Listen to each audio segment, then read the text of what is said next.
All right, let's get right into it. Starting. Boom, boom, boom. Boom, boom, boom. Let me say hey-o. hey-o. What's up, everyone? It's Chicks in the Office with Rhea and Fran, giving you that Friday energy on a Wednesday. That was the beginning?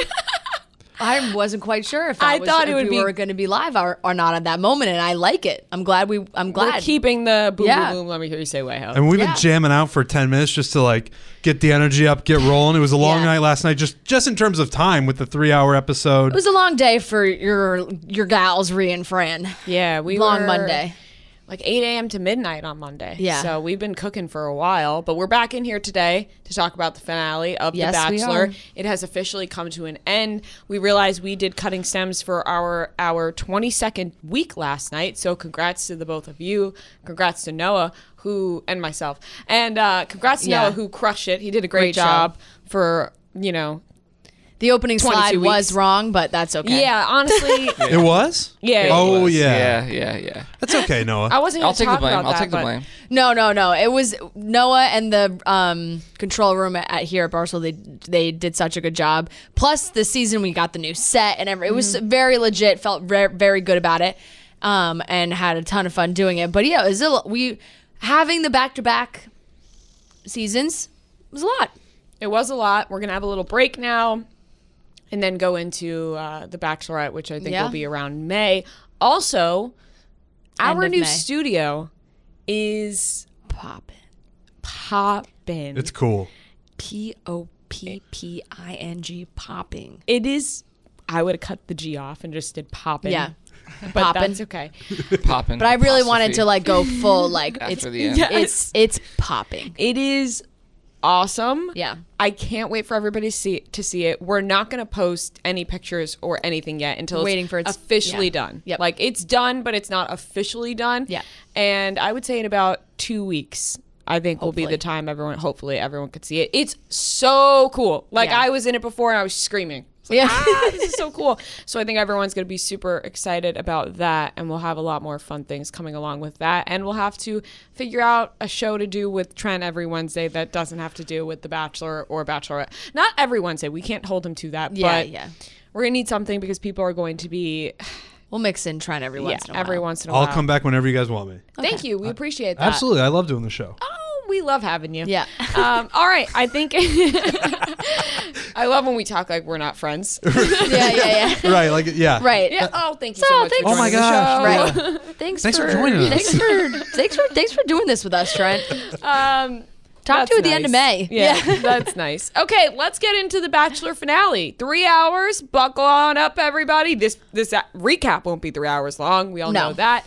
But the finale was 3 hours long, and it was emotional. It was the deepest, most intense Bachelor episode we have ever gotten on TV. Ever. One of the most sure. intense episodes of TV Ever, probably. Yeah.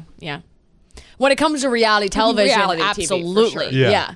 No that doubt. was Some 60 minutes No. and documentaries For that sure, have right. been more intense. Yes. But you get the point. For The Bachelor, it Yes. was uncharted waters in a good way. So let's get into the full finale. We'll pick it up with these last dates. Before we do that, everybody, Saddle make on sure up. You are eating well, taking care of yourself.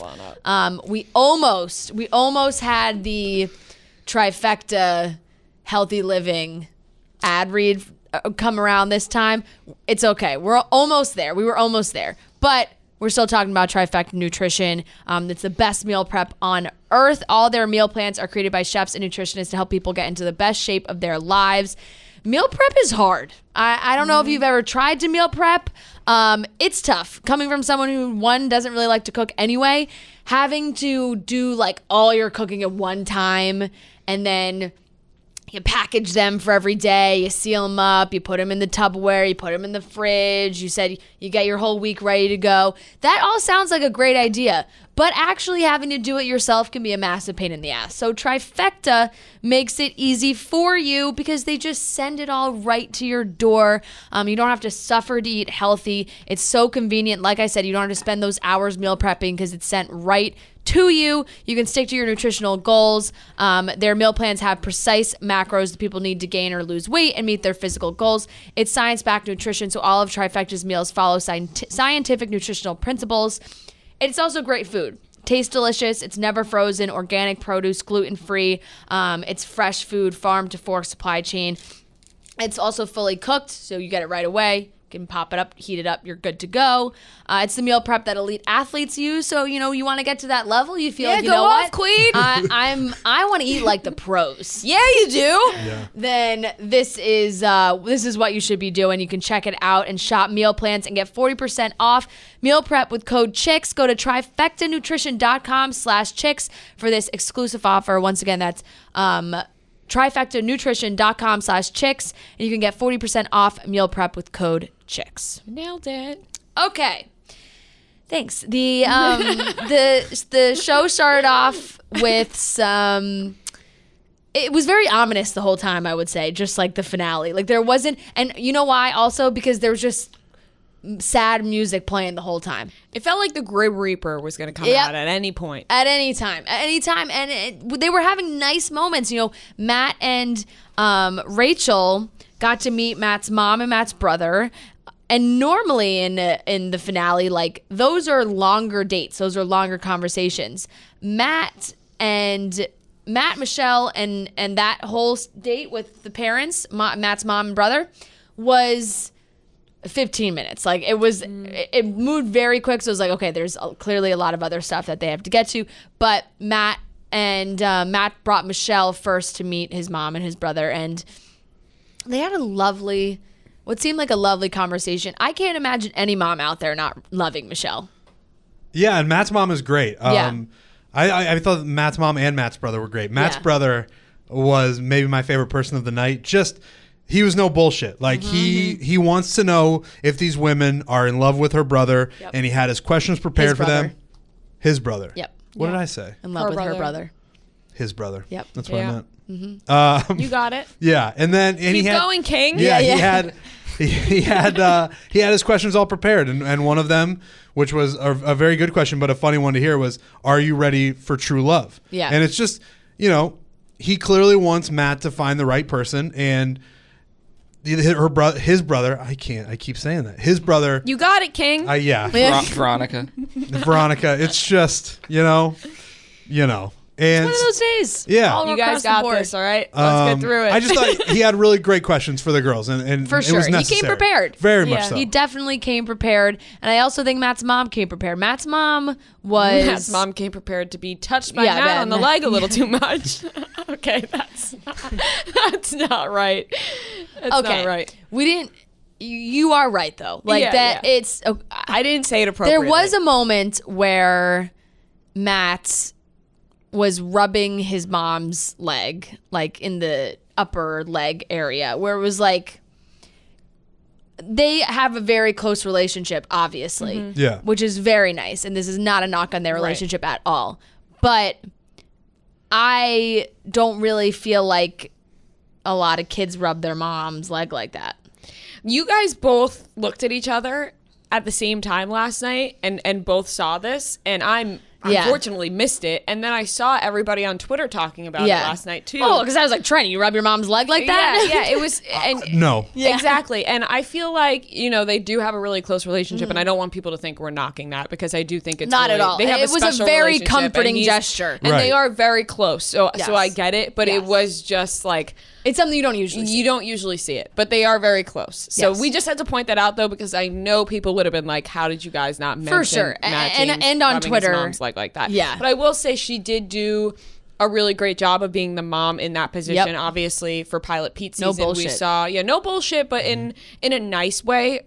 You know, we got Barb last season, which was a national treasure, obviously, in a different way than this is. That was just for entertainment purposes, and that was a whole crazy thing. But I thought that she did a really good job of expressing her concerns about Matt and the relationship that he has with these women, because I think if anybody knows you, it's your family, and they know whether or not you are ready to get engaged. You know, I'm sure they all had their concerns about Matt going on the show, And I'm sure they've seen before that you don't have to have a proposal. Yes, it's highly encouraged, but we've seen before people not going through with it. So I definitely think having this conversation that he had with his mom and his brother really cleared up his head, but also confused him very much at the same time. Because I think that he went into the season thinking, sure, I can get engaged, or went into the finale, sure, I can do it. And then realizing how much they thought, no, the love is not the end all be all. Engagement doesn't have to happen. I think that's where he was really, really persuaded to not doing it. Yeah, and his mom's advice wasn't all that conventional, at least for this show. Like you were saying, she said love is not the end all be all. Right, which could literally be the slogan of The Bachelor. Right. Like they are fueled by love being the end all be all. Like that's how they want this show to go. Cut the mics. That is basically how this show is run. Patty's never coming on the show again. No. And we had discussed last night that when you're on the show, you are in the bubble, and you are singularly focused on, finding your future partner, potentially getting engaged, falling in love, all of that.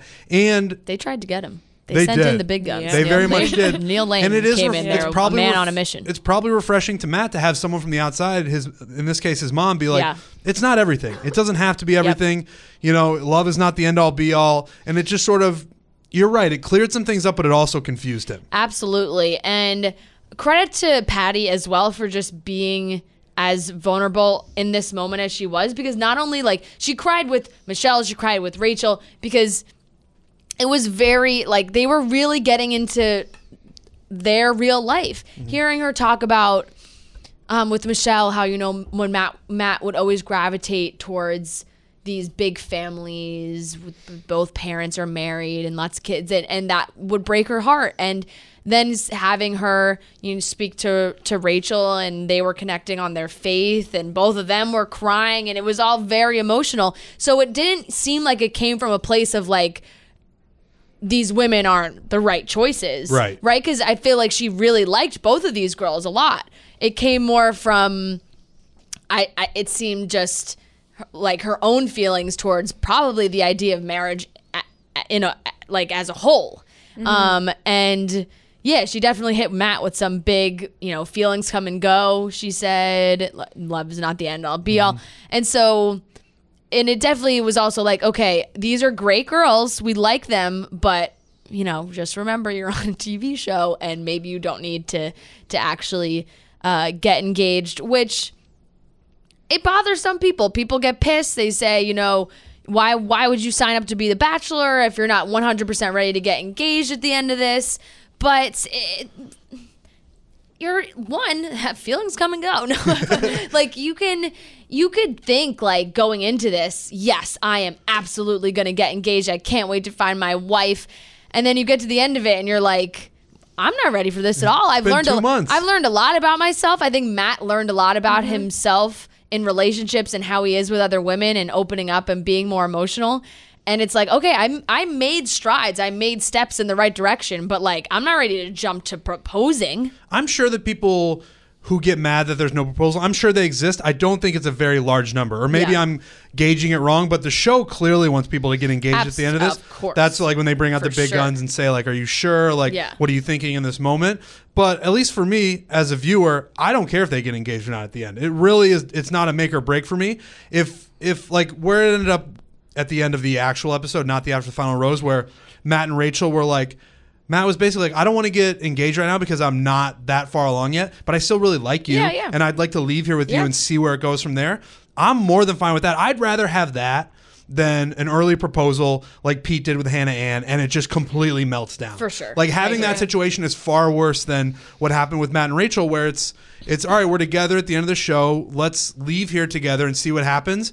And whatever happens. Obviously, this was a crazy season. But if they break up after that in a normal season, then fine. If they're still together, fine. I don't think a proposal, it's certainly not a make or break for me. Yeah, I feel like this shows that Matt James is a genuine person, whether people want to believe that or not. I think that him getting up there and saying, I don't feel comfortable proposing, I don't want to, just shows that at least he's being real, you know, like Pilot Pete, who proposed to Hannah Ann, and then Hannah Ann was like, you took my first proposal away from me. That didn't have to happen because you clearly didn't really like her as much as you liked the other people. You went to Madison, then you went to Kelly right after. It's like, Hannah wasn't the one for you. You didn't have to do that. I understand the pressure of it, though. You don't know, unless you're in that position, you don't know which way you're going to go. Are you going to play the game? Are you going to go along with the act like Pilot Pete did? Or are you going to be like Matt James and be like, no, I'm not playing along with this? And I think actually him not being on a show prior to this and probably not even watching much of it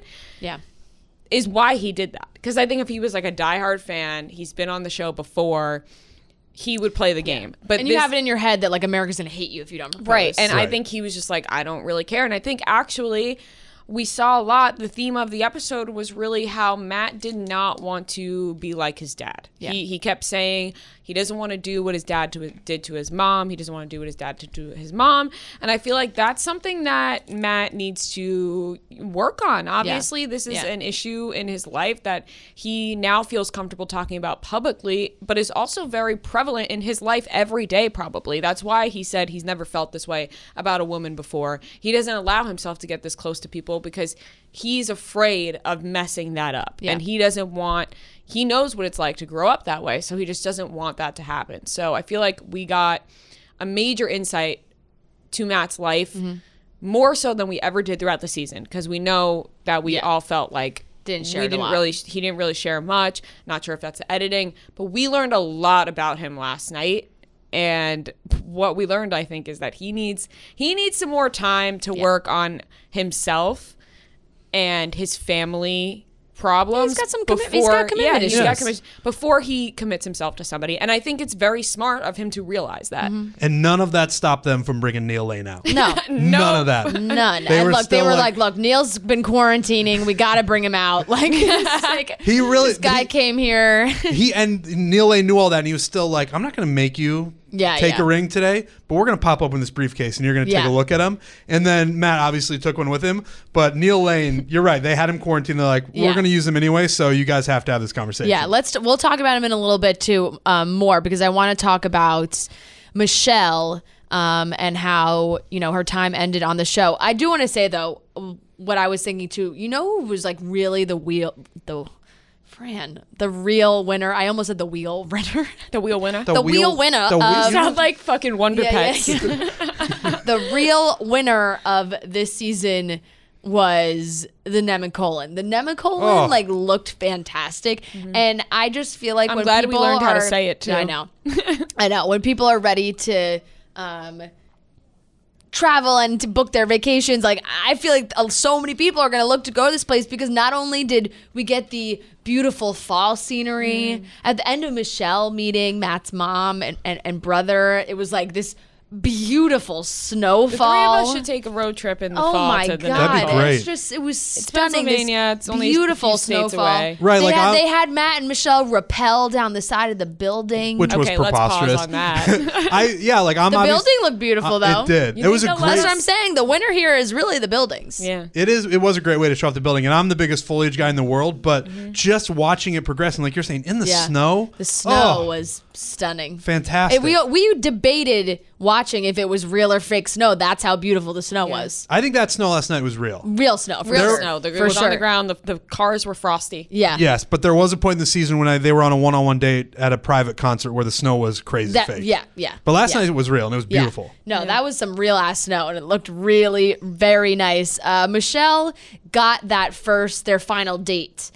And they, like I said, they rappelled down the side of the building into this heart-shaped landing point. Like it wasn't even, it was farther away. It's not like they were dropping right into it, but there was like a table set up. It looked like a runway. It did look like a runway of some sort. And it was surrounded in a heart with a bunch of red flags. So people on Twitter were really going off about that too, being like, Michelle, the red flags are right in front of you. Oh, I didn't even notice that. I didn't even notice that. But it was, I mean, yeah, they were like, Matt was like, look at that beautiful setup down there. Yeah. And then they're like, let's rappel down this building and do it. Yeah. Did we or did we not recently have someone slam into the ground going 100 miles per hour on a skydiving date? It just, none of it seemed very safe. No helmets. None. No helmets. No safety like officer for these extreme dates, it seems like. I'm pro helmet. 100%. I'm very pro helmet for helmet. every situation because the one wrong fall, you fuck up your head, it ruins your life. Yes. It's a very scary thing. Absolutely. How do they not put helmets on their head when scaling the side of a building? I get it. They're strapped in, okay? Yeah. They're not going to fall, but what if something windy, happens? they could swing What if into something the- happens? What if Yeah. that rope breaks? Anything Yeah. could break at any moment. The fact that I know a helmet's not going to like realistically save their life from falling from a fucking building, but on the off chance that it does protect their head, why wouldn't they do that? And when you're saying, yes, they're safe and they're strapped in, the first thing that happened to Matt was he was just upside down like Spider-Man. Yeah, he was like- And they were like, whoa, whoa, whoa. And he had to pull himself back up. Because he has core strength that not everybody on this earth does. Right. Imagine the three of us get up there and fucking fall over. Oh my, forget it. We're pancakes. I'm hanging upside down if I do that. Right. I'm stuck. We're pancakes. I'm there Core until all the strength. blood- I'm going vagine out in the air, legs spread wide open. Oh, I'm Come on. completely upside down. The guy at the top would have to like slowly pull us all Yeah, back up. like, Oh my gosh, what they would is- they would have to get 7 guys to pull me Yeah, back Listen, up. ABC, if you do anything at all, safety. Yeah, let's get some let's safety slap some in helmets there. on these contestants. Yeah, I don't care about Although rules. Matt James skateboards and he doesn't wear a helmet when he skateboards. Do you see that? Dangerous. Even Ryan It's a- Sheckler wears it's a a helmet cool when he factor. skateboards. Like, you're not cool Ryan if you wear a Sheckler helmet. out of all skateboarders. Sheckler. No Yeah. cool Sheckler was my skateboarders first wear a crush helmet. ever. Right, it's not as I badass when you loved don't wear Ryan when you Sheckler. when you Yeah, wear yeah, a helmet. yeah. Matt James. Life of Ryan. I used to pretend I was having a side living Life conversation. of Ryan. Like, Yeah. oh my god, I was sick in the head. Matt James is low key really good at skateboarding. Oh yeah. Yeah. I watch yeah. those Insta stories and I'm like, that is incredibly Yeah. impressive. And I don't really know if this is mean towards skateboarders, but I just feel like the best skateboarders I see are on the shorter side. Like I don't really know. Tony Hawk is I pretty don't know tall. about that. Is I don't he? know about that. Yeah. Tony Tony Hawk is very tall. But like, I Really? don't, Yes. Like how? Like Matt James is 6'5". I'm gonna like, look up- I think Tony Hawk when is up Matt, there. When Matt James, Tony Hawk is 6'3". 6'3". Wow. Yeah, Tony Hawk's a tall. But I on didn't know that about Tony Hawk. But in general, I think you're right. Right, because I just and maybe it's just because Matt is so tall that when I see him Rob skateboarding, I'm Dyrdek like is something looks a 5'7". little awkward. There you go. that Ryan. guy.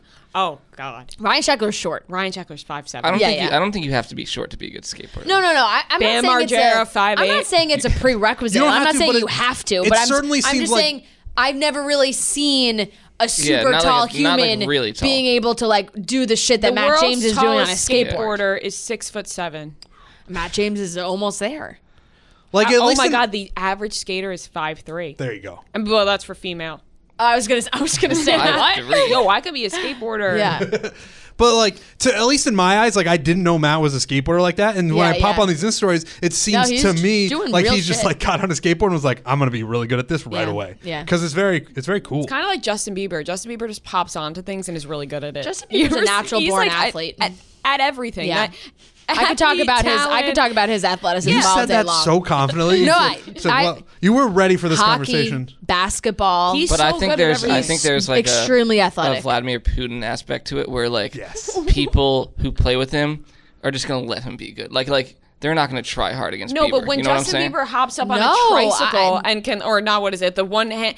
Anytime he does something, That's true, but picks he it up plays and like does it. men's Like league, he's playing hockey leagues. He's playing hockey. Like if he's playing with like the Maple Leafs players, they're like let him score. No, they're No not. way. They are, I they don't. are. No, No, they're way. not. I think they're on the mindset of like, let's fucking fuck up Justin Bieber. No way. Yeah, like Yes. yes. It's a bunch of Are you bros kidding me? playing They're all a bunch of hockey. athletes. It's Justin They're not, Bieber. They want to stay friends with him. No, but but you don't they're want to get embarrassed by Justin Bieber. Justin Bieber. Like how bad wants is it for them to their play dirty against yeah, him? how Justin bad Bieber is it doesn't wanna for be their easy on him. brand to get like fucking Beat by Justin embarrassed Bieber. by Justin Bieber? Yeah. They look like idiots then. I think you're both right. I think if he plays the Maple Leafs, they're gonna want to beat him. But if He he's does playing, play with the Maple Leafs. does he? But Yes. But if he's playing with his friends, like, like- if there's videos of him like skateboarding or not like playing skateboarding. basketball and like yeah. I think there's probably an aspect that you want to stay in the inner circle.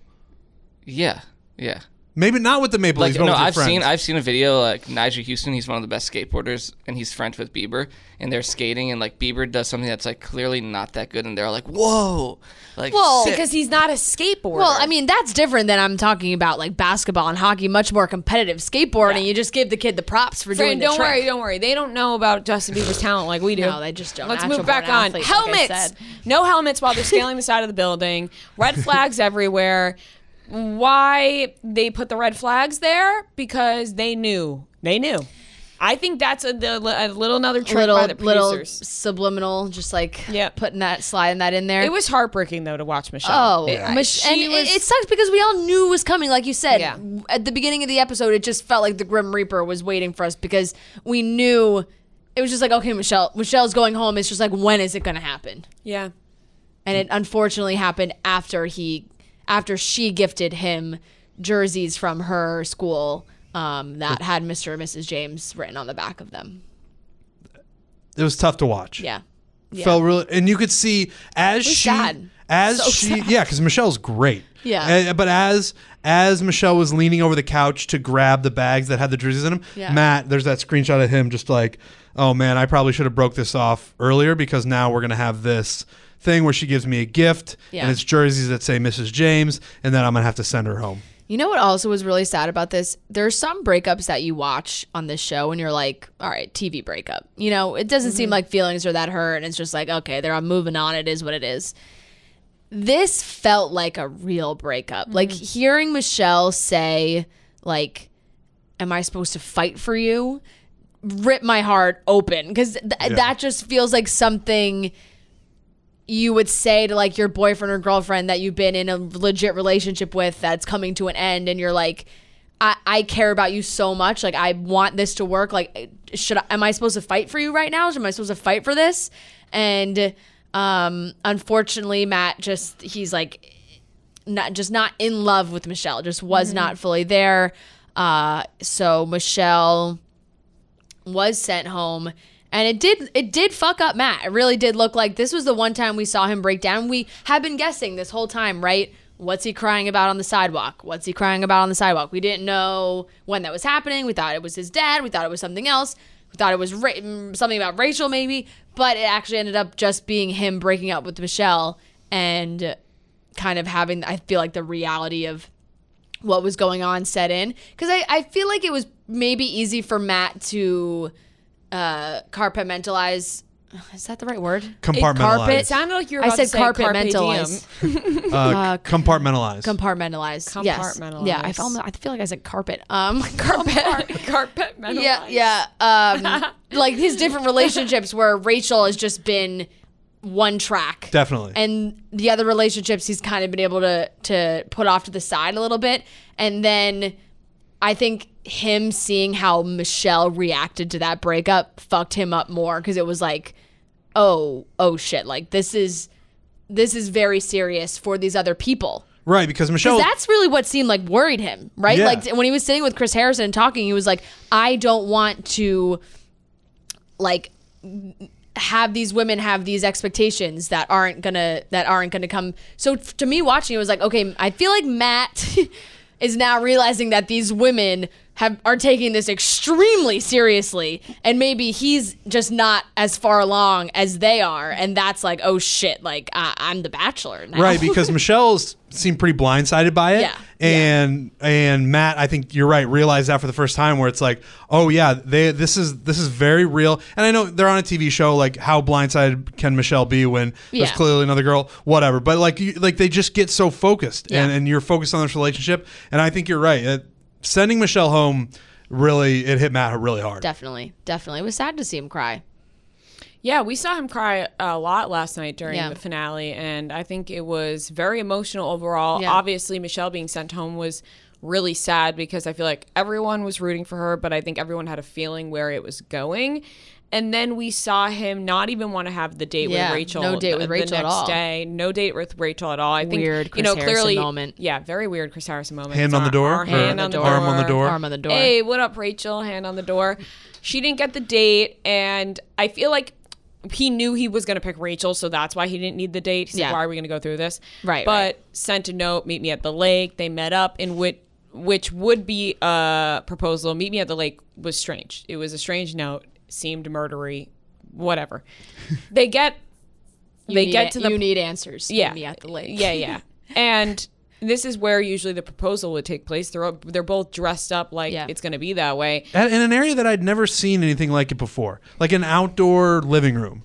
Yeah, Had you guys? It was beautiful. It seemed Christmas. It had the bones of a living room, but there were no walls or roof. Fireplace going. Yeah, fireplace. That was beautiful.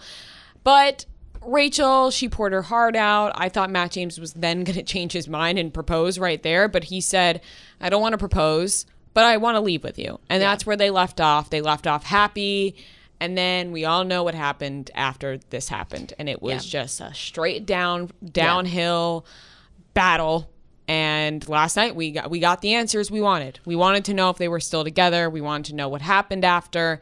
And Emmanuel Acho delivered that. He did a really, really great job facilitating the conversation during the finale. Yeah, because to be honest, that last hour is sort of the only new content that we've gotten recently. Because I think everyone kind of had an idea. We've all been waiting for that. Right. This last month, everyone's... After everything's happened, I think people knew where this was headed. Yeah. Obviously, we didn't know the details of it, but we kind of knew. So once you hit that 2-hour marker last night, that next hour is it's all new material. Yeah. And you're right. I think Emmanuel Acho did a great job with the whole thing. Yeah. He really did.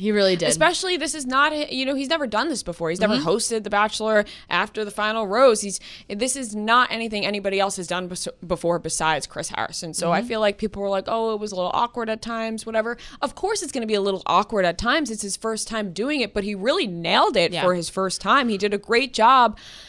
Like I said, facilitating the conversation, asking good questions, playing both sides, playing devil's advocate in a way, talking from experience from himself. It was really enlightening and way better this way than it would have been any other way, I think. For sure. That was the best quality.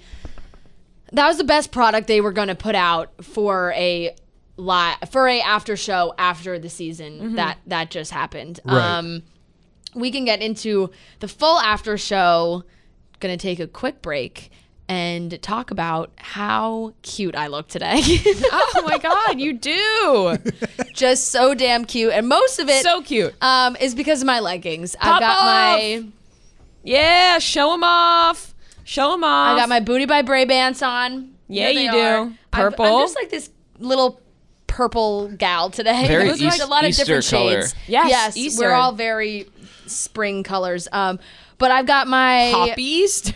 My BBBs on Hobby. What do you call the array of colors that are Easter-like? Pastel. I can never think of that word. Yes. I was just racking my brain thinking about that word. I got some nice colors on today. And these leggings are amazing. They're so comfortable. These are the original leggings.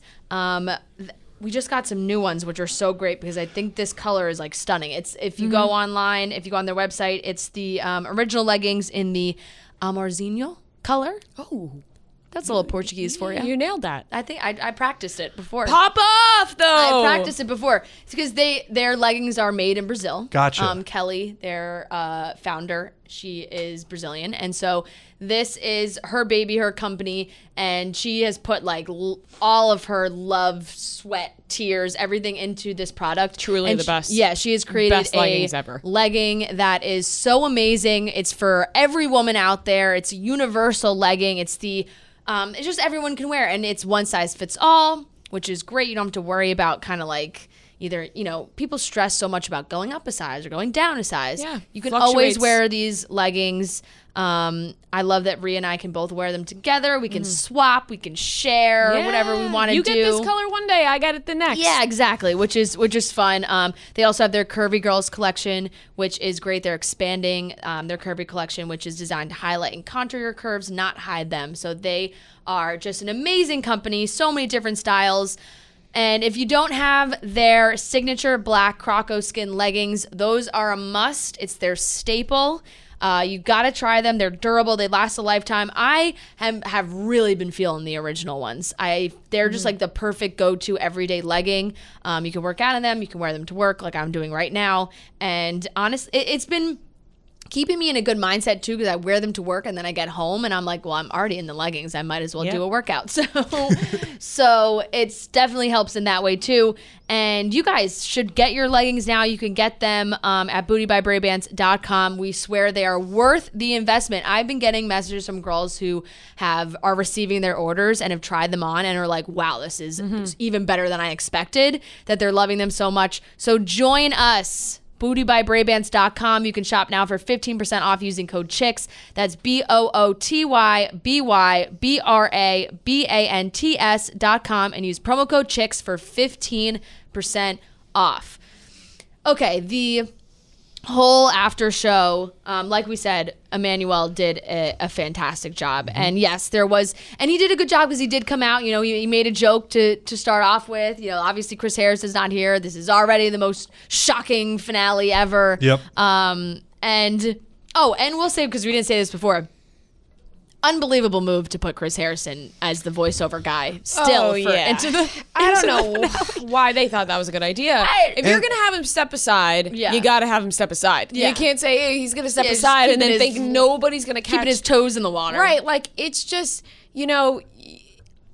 I just don't know sometimes the moves they're making. The GMA appearance was way too soon. Everybody knows that. The voiceover could have been anybody else. Anybody. This is going to piss people off. Yeah. You know it's going to piss people off. Why are you doing this? It's just, it's mind-blowing. Yeah, I missed the voiceover part. I must have been doing something else in that moment. And I thought maybe the voiceover had just said, and welcome back to after the final rose or whatever. Yeah. But then you guys informed me that he said Emmanuel Acho's name. Yeah. So they clearly recorded it after all of this had already happened. Yeah. Yeah, it's a strange move. Just speaking from a marketing standpoint, you're just like, what? Where are their heads at?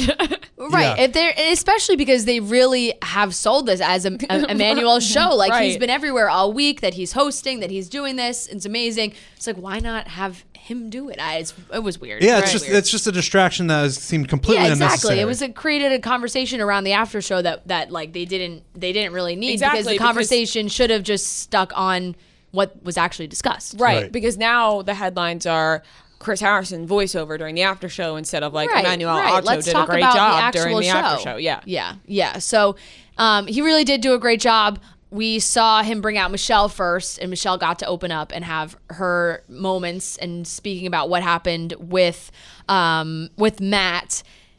She did share that she, at the end, when she was going home, she had asked for just like 2 minutes to speak to Matt, because Emmanuel asked her, like, do you think you had gotten the closure that you needed? And she was like, I asked for that conversation, and Matt said no. So there hasn't been a lot of times this season that I've been like, ooh, Matt, bad call. And I was like, oh, I hate that. Why? What? You couldn't give her 2 minutes of your time? And I know he was very much in his own head at that time. He canceled the date with Rachel. I think he was going through some serious, whatever. He was really like worried about proposing or not proposing. And not going to talk to Michelle feels like not the right move. Right. Yeah, it seemed out of character. It did. But did you guys pick up on the fact that he said, if I had known you were feeling that way, which he should have anyway, I would have fought to have that conversation with you. Right. So I feel like saying I would have fought to have that conversation with you almost sounds like the producers guided him to not have that conversation. And if he knew how badly she was feeling, which once again doesn't really excuse it, because he should have anyway, should have pushed that a little sounded a little bit harder. like an excuse to me. Like I was like it sounded a little bit like, oh, if I knew you were so upset. No, that line is absurd. Yeah. But saying I would have fought to have like, who are you fighting to have that conversation? They could have presented it to him differently. Yes. Because true. That's also true. What did Michelle say? She said I wasn't trying to change your mind. Yeah. But maybe the producers made it seem to him that she was trying to just like change his mind, and then he didn't fight for it because. Listen, I don't agree that, like, I obviously think that Michelle deserved that conversation. I think she was clearly heartbroken. He knew that she should have deserved that conversation 1,000%. But his choice of words to that response with the I would have fought a little more made it seem like producer stepped in there and was like, we're not going to have. Yeah, because if you had presented us with this scenario before we knew the answer of what happened, where like, if Michelle is upset and she wants to talk to Matt, how do you think Matt is going to respond to that? And we would all say, I'm pretty sure, oh yeah, he would definitely talk to her and at least have a conversation with her. So yeah, something got lost. They said producer too many times to where it clearly wasn't just like a one-to-one conversation about that happening. It got somewhere lost in the middle.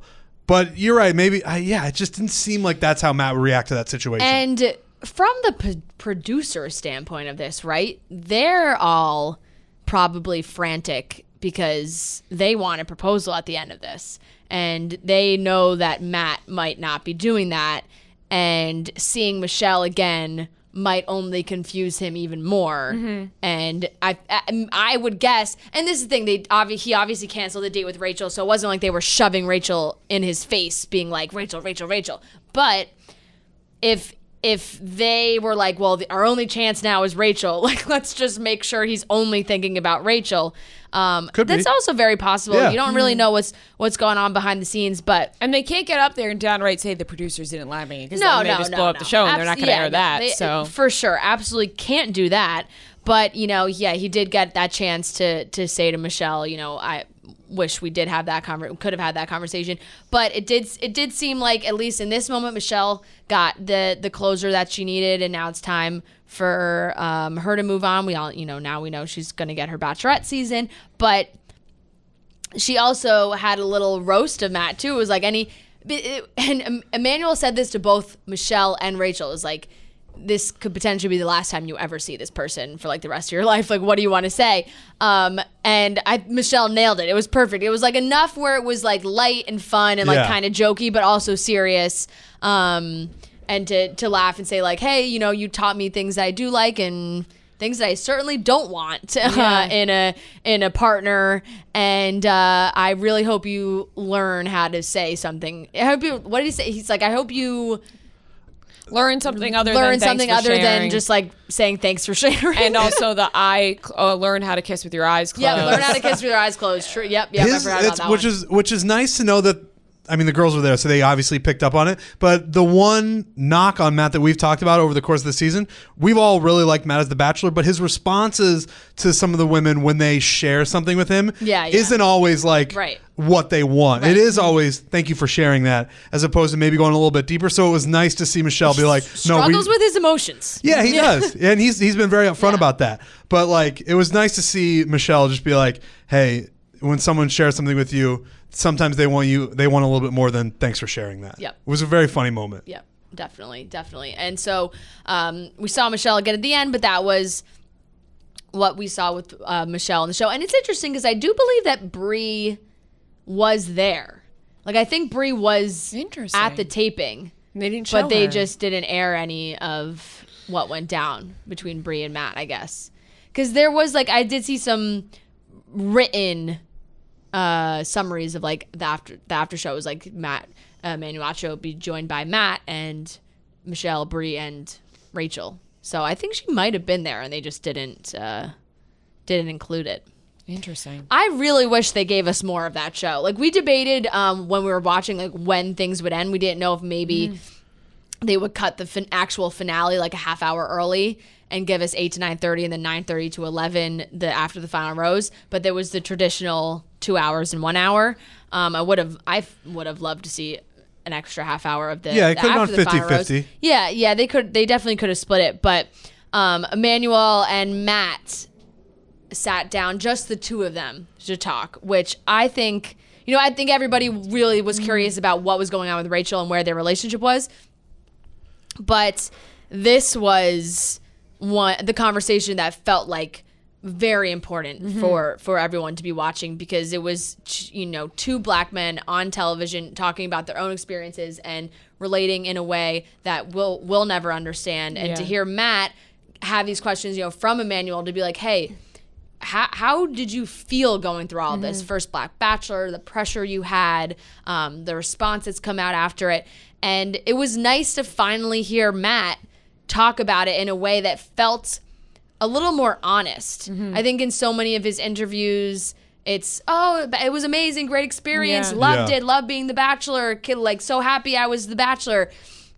And this was a time for him to be like, every bachelor and bachelorette's job is to find love. Like that's what they're put on this show which for. Which is already a ton of pressure. So much pressure. And then, he was made the Bachelor during this time in our country, and the announcement felt like a way for the world to maybe get off the franchise's back a little bit. And so like the pressures he felt with that, and like having this super diverse cast and being inclusive and all these things.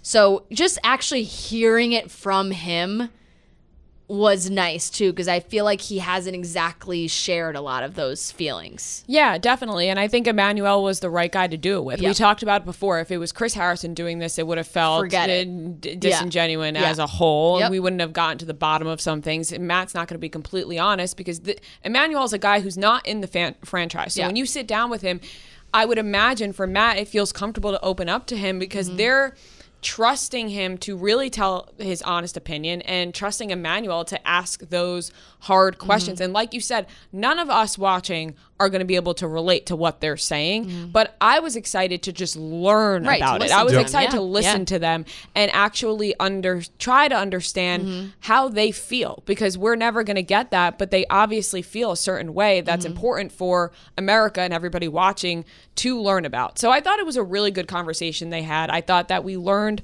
a lot. Like you said, the more so than ever, we learned a lot about how Matt felt about being the first Black Bachelor, the pressure on his back, people from all different angles saying shit about him, and just the pressure that he had on him. But then also dealing with what happened with Rachel after, because obviously that's the person he left with. And now you see these very racially insensitive things come out about her. I think everyone wondered, how did Matt react to that? How was Matt feeling when all of these things came out? And it didn't seem like he took it well at all. Obviously, he was very hurt by all of this. Yeah. It started in a way that he felt, rumors are rumors, and he didn't really see any facts behind it, things like that. So he was with Rachel. They were talking about it. They were having conversations about it. He was defending Rachel, or didn't really think it was that serious. And then as it became more serious, it's just changed his feelings about it. And they talked about it more when Rachel came out, but Matt did tell Emmanuel that they were, currently no longer together, and that was like the status of their relationship. And then Emmanuel had said, okay, we're gonna have Rachel come out, and then we'll have you come out again. So then Emmanuel had Rachel come out on her own, and that was a conversation too that I think was really important, and people could learn something from watching it. And that's like, that conversation is very much like where Emmanuel Acho thrives too, because his uncomfortable conversations with a black man is his book. It's his like, that's what he does, and that those are the videos that he has made before. And so that was like, I felt like more like that conversation. He had kept saying, we're going to have these uncomfortable conversations. It's going to be uncomfortable. Yeah. We're going to have these uncomfortable conversations. And I think that he did a great job of asking Rachel some great questions and having it be a serious conversation, but not like attacking her in any way. It really felt like they were discussing it, and I hope Rachel felt comfortable in that moment speaking to him. I can't imagine how incredibly nervous she was to begin with. Like, you could tell she was like breaking out in hives during the interview. So she was probably just like grateful that, because there's no real conversations happening on the internet, like on Twitter. Yeah, right. Actually having this on air, right? Voice your opinion. She was clearly very nervous, and obviously very nervous. It's a big stage and a big situation. Yeah. But part of her had to be relieved that I can finally like speak in more than 280 characters or whatever people are doing on there. Right. So I think to that degree, she was probably a little more comfortable with it. Not speaking into a camera on her Instagram. Yeah. Exactly. Yeah. And Emmanuel, like we've been saying, was a great facilitator with the whole thing. Yeah. So in that respect, it was probably a little bit more comfortable, but still a very uncomfortable conversation to have. And I think a lot of her answers we talked about were surface level, but I think either which way she went with it, I think people are still going to be upset, obviously. But I found it interesting to hear Emmanuel's perspective on all of it, because obviously we want to know how he feels as a black man watching Rachel do these things. How does he feel about it? And I think, what stood out, what he said was, first of all, that he doesn't agree with cancel culture, but he agrees with accountability. And what's happening right now is just being held accountable. And also that he doesn't think that Rachel is downright racist. Yeah. She just was racially ignorant and racially insensitive. And those things that she did were that. But that she didn't do those things with intention of hurting other people. And I think that Rachel said that herself.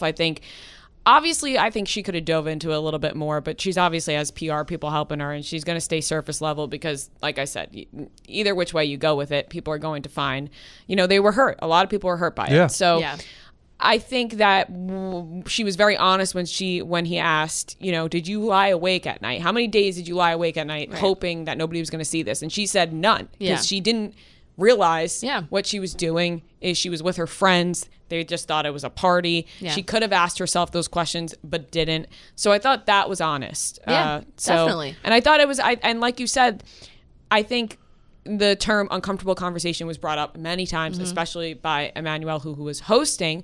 But I think he did a good job of making everybody feel comfortable telling him. Comfortable within the uncomfortable like feeling comfortable telling him, because he wasn't, like you said, attacking. He wasn't coming at it in a way that felt like it felt like, let's talk. Yeah, let's have a conversation. Let's talk. Which I think people need to do more often. I think, like you said, on Twitter, on the internet, you get on there, you throw out a tweet, you throw out an Instagram story.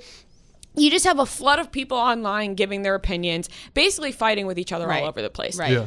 When you have an actual conversation like they did, it's a step in a better direction, rather than just like everybody screaming at each other online. And it's a genuine conversation where like Emmanuel wasn't waiting for Rachel to slip or trip up. He was just like, I want to hear your side of it, like a real person to person, and then we'll move on from there. Right. Let's learn from this. And he said he had one line that was I thought really good, just when talking about the party and things like that. Like, he had just said, history is meant to be remembered, but not all history is meant to be celebrated. Yeah. So hopefully that is kind of an eye-opening thing for a lot of those people, for a lot of the people out there who feel like there is no problem with parties like that or things like that. Because it's like, we can all acknowledge that happened in this country, but like that doesn't mean we should be celebrating that it happened. So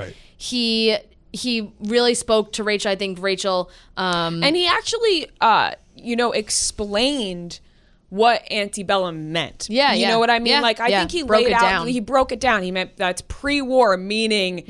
like, he really just... He broke it down for everybody in a way that wasn't just like, you were wrong. Yeah. Like, it was like, here's why you were wrong. Yes. Yeah, definitely. And so...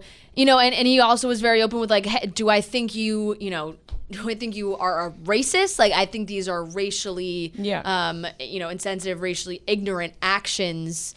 But how are you learning from this? How are you moving on from this? What actions can you be taking? So she had that portion sitting down with Emmanuel, and then Emmanuel brought Matt out for the two of them to sit there together, which was incredibly, I'm going to say it again, uncomfortable to watch, because there was like a very clear tension between the two of them, where it was like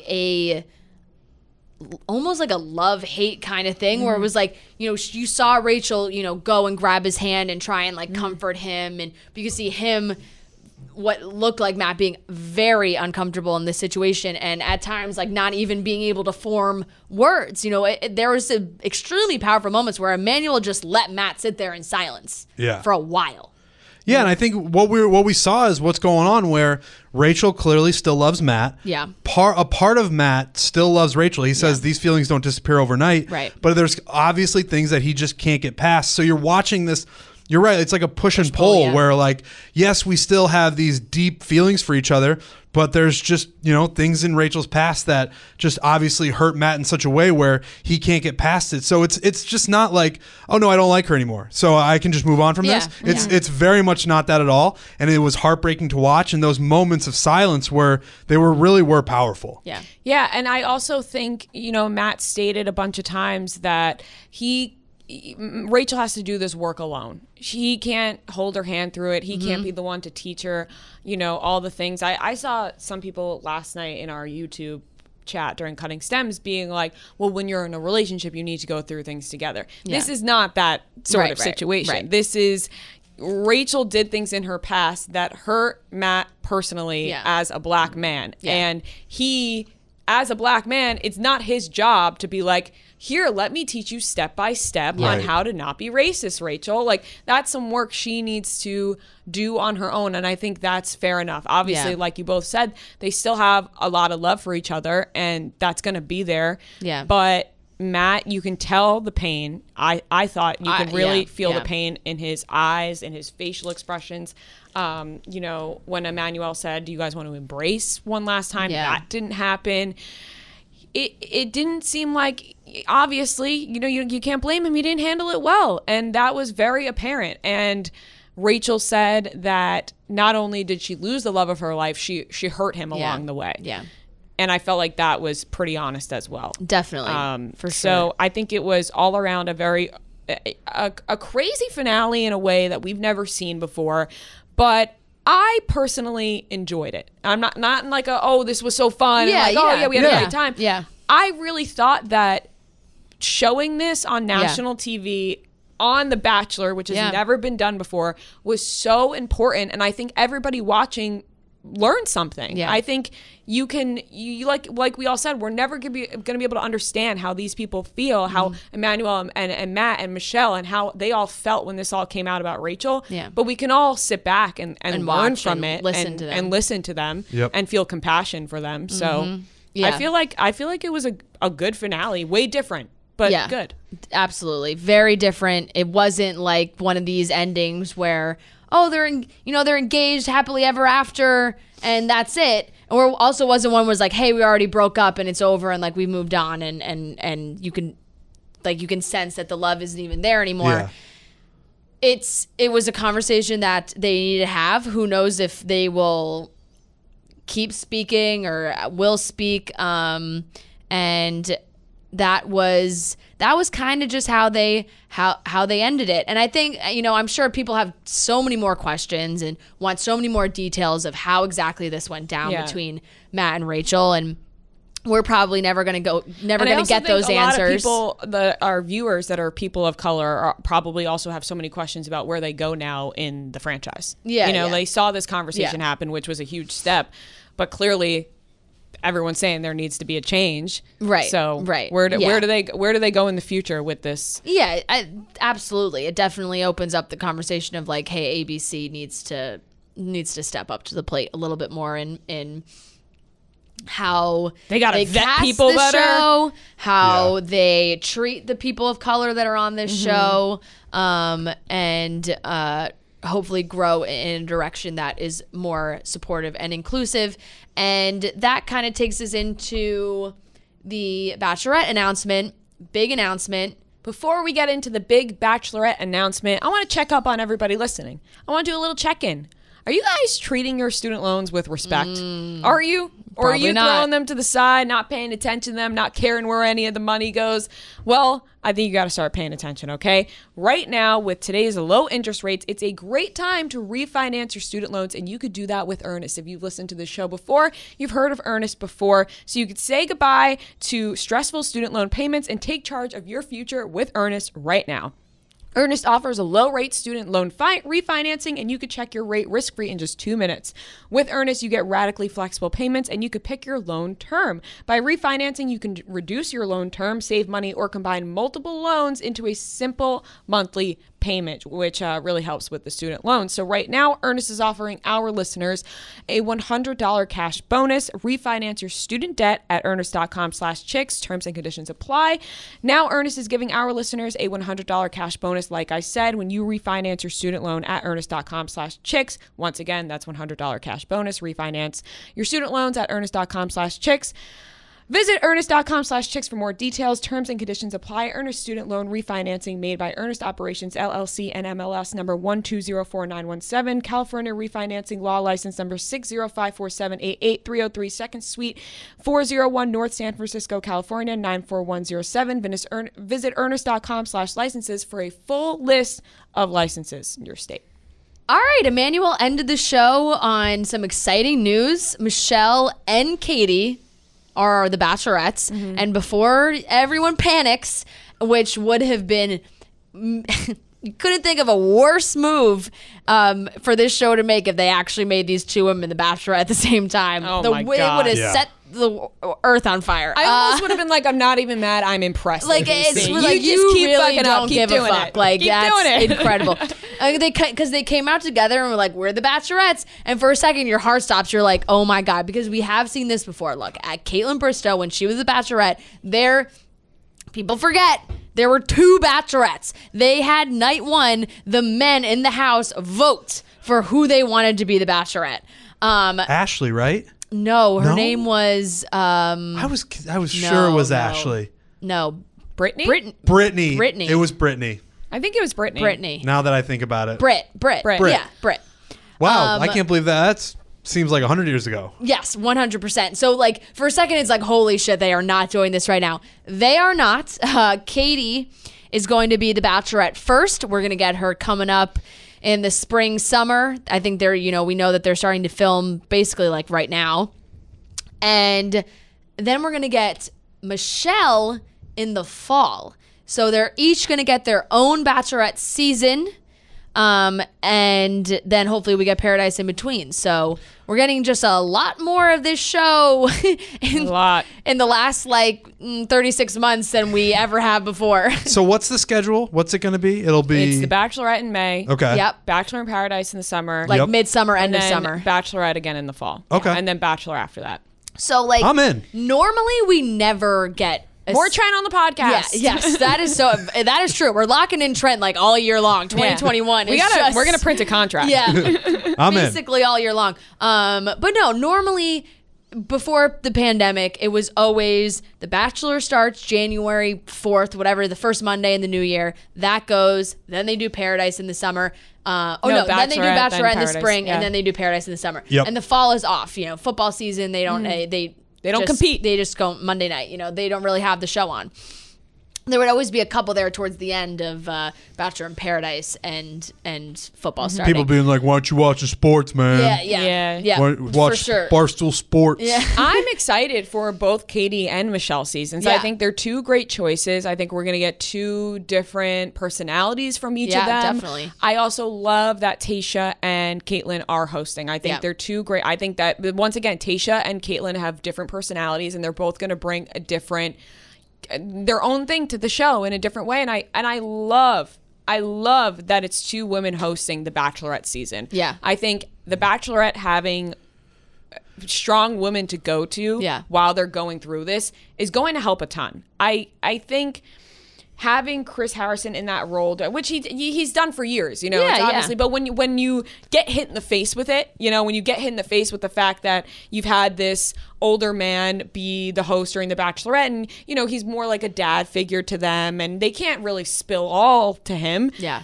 Whereas with Tayshia and Caitlin, they've been through this before. They know what's going on behind the scenes. And also, just as a woman, you can relate to them and they can relate back and give a different sort of advice. So I really think it's going to be a lot of fun. And I know we've talked about this before. I think doing the same thing, how long has this show been on? 20 years? A long time, right? yeah. It works. People love it. It's working for a while. But change necessarily isn't a bad thing. Correct. When you add Correct. something fun into the mix, it makes people excited to watch. And I think all of us, when we heard Tayshia and Caitlin were going to be hosting, we were like, this is fun. This is going to be great fun. duo. This is Right. going to be exciting. I think you're right, too. I think they'll be far more involved in the season. Chris Harrison lately he shows up, he gives a date card, he gives a little bit of a speech. He obviously greets the bachelor or the bachelorette when they show up. And then that's kind of it. He's just around a little bit. I think Caitlyn and Tayshia will be way more involved. Right. And the conversations that they have with the bachelorette, Katie, will be far more meaningful. It won't just be like pop in here and out. It'll be a little bit of that, but it'll be more. We'll see them more and they'll be more involved. And they're both so funny and have great personalities in their own right that, you know, we've seen Chris Harrison for so long in the same sort of way he does. You know, he had his classic lines, but I think it's time for a fun change like this. Yeah, he was always a staple of the show, and of course there are people that are upset that he won't be back this season. But it's not necessarily like, and we said this when we talked about Tayshia and Caitlyn hosting before. Is it really going to change the show that much? No, it's the same show. And think about, like, you know, they would always bring a past bachelor, past bachelorette to come for a day or two. They do a date or they have this meeting with the new bachelorette to advise them or whatever. And so it was also interesting because Tayshia and Caitlyn were like, hey, we're not, you know, the new host. We're not replacing him. We're here for support. We're here for support the new bachelorette. And that aspect of it I love. It's like, and like you were saying, it's like, you know, they can do their quote unquote hosting duties, whatever that is.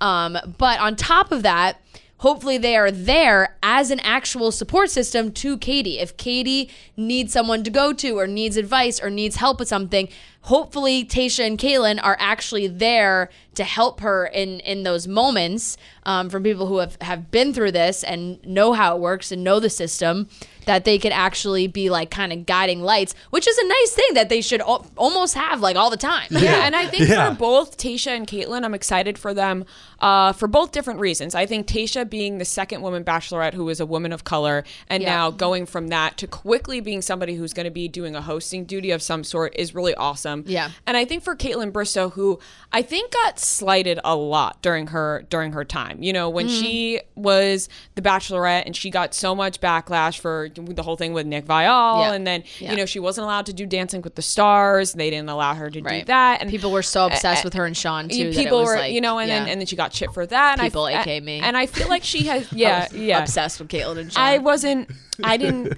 wasn't so attached to them, so I was kind of fine when it, you know, I was happy for her and Jason. But I think Caitlyn Bristowe has such a fun energy and a really good personality that I'm glad that she has like overcome each thing each time. And even if the franchise has, you know, messed with her in some way, she still respects it and comes back to it and has changed, and they've changed the way they act towards her as well. They've gone back at each other like for a while now. You know, Caitlyn was pretty open after her season and the Dancing with the Stars debacle with ABC and everything that relationship wasn't great. Like her relationship with the show was not fantastic, and you know, she was pretty open about that. But I feel like, you know, she is obviously such a big face now, and I think a lot of that, she is amazing, but I think a lot of that does have to do with Jason as well. Like now, you know, they're in love.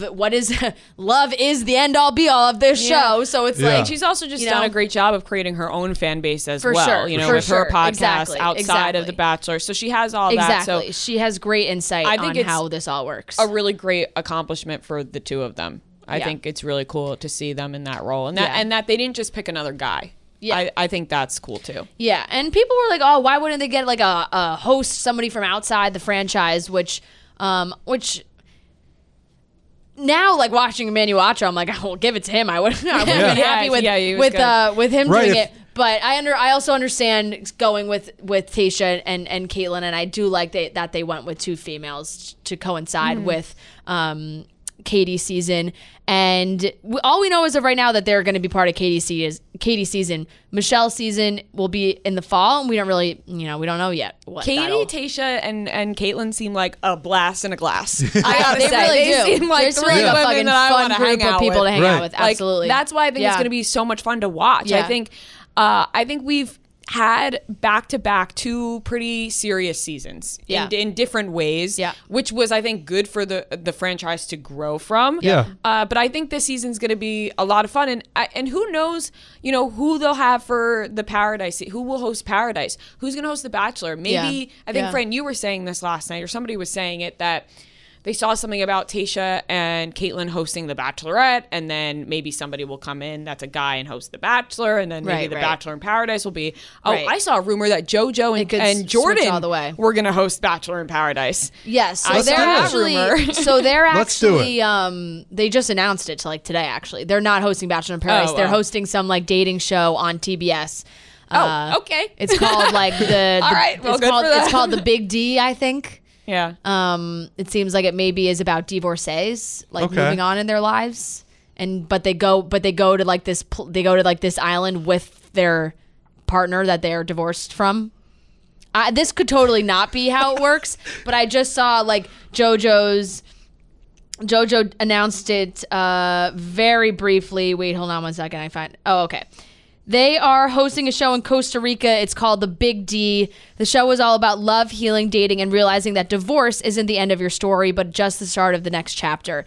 With one little twist. They are doing this all alongside their ex. Whether it's rekindled love or moving on from the past with someone new, me and Jordan Rodgers are here to help these guys find the same type of love we were so lucky to have found. So it sounds like these are divorced couples that are now coming to this spot, which, you know, they're all right. All right. That's good for them. If not Jordan and JoJo on Bachelor in Paradise, anybody. Yeah. We have exactly. I don't think they have any idea who it's gonna be at this point. They're probably just gonna see what happens with Katie's season, but definitely excited for Katie. Very excited for Michelle. It seemed like rumor was that Michelle like really wanted to finish school with her students and not totally disappear. So she's gonna do that and then get ready to take time off to film her Bachelorette season. So should be 2 great seasons of The Bachelorette. Yeah. I'm excited for both of them. Yeah. Me too. Yeah. And if anybody was worried about Tayshia and Zach, there were some rumors flying around this week. They're okay. Yeah, guys, it's thank okay. God. Thank God. Everybody can take a collective sigh of relief. She's getting her ring refitted. Is that what it was? She's getting her ring resized. Okay. Her ring is getting resized. Zach, posted a story. He's his queen. He's very excited for her. Because she addressed it, right? Yeah, she posted on her Instagram story, like, I'm getting a ton of messages of people worried about me and Zach. Like, we're good. Some might say her getting her ring resized means they're better than ever, right? Like, she wants to make sure that bad boy is on tight and good. Yeah. Are Claire and Dale still together? Yo, I don't know. I think so. People see them run around New York. I gotta be recently. honest. I've almost done a 180 where it was like, I bet you if we went and walked around Nomad for a couple days, we'd find them somewhere. They're always in that area. They had dinner. They had lunch or dinner at La Pecora Bianca the other night in Nomad, right by our old office. A 180 would mean that I went from caring about them to not caring, right? Yeah. I think I'm going 360. I think I'm coming all the way back around. To caring. I cared about them, didn't care. I almost care again because I don't know what is going on with these two. Yeah, it's a roller coaster. I mean, I don't want to get into it, but I just feel like we've heard so much behind the scenes about the both of them that I'm like, how are we still seeing them walk these streets together hand in hand smiling? Doesn't make I don't know, man. any fucking sense to me. It doesn't. Know. That's why I'm almost starting to care again. Yeah. And then the last thing, I don't think I believe the Heather Matt rumors anymore. Yeah. Last night you were like, cutting stems. You were still kind of into it. I was, and then you guys made a great point, just being like, he clearly did not look ready in this. Yeah. In that After the Final Rose, which was filmed very recently, last week. Yeah. So I mean, the evidence was there, undeniably there. Matt just tweeted with the pen emoji, like not the pen, the hand holding the pen emoji. Mm-hmm. That emoji. Google therapist near me, like he's like writing down on his like to-do list. Yeah. I don't think he's dating anybody right now. Yeah. I think Matt needs some me time. Yeah, Matt needs some me time. Matt needs to get his thoughts together. I hope I do. Matt's got that big beard after the show. I feel like he's aged during this. Yeah. And all in all, crazy fucking season all around. If nothing happened outside the show, the season would have been very normal. Well, I guess besides the fact of him not proposing, but that would have been still the big wouldn't thing. have been. That would have been the big thing, Yeah. and it would have been like, okay, whoa, everything outside of the show, added into this season. It's been a ride. Yep. We'll see where it goes from here. I'm actually, it was like, oh, when is this gonna end? It's bittersweet. We'll get a nice break. Yeah. And then we will be back for The Bachelorette. Yes, we will.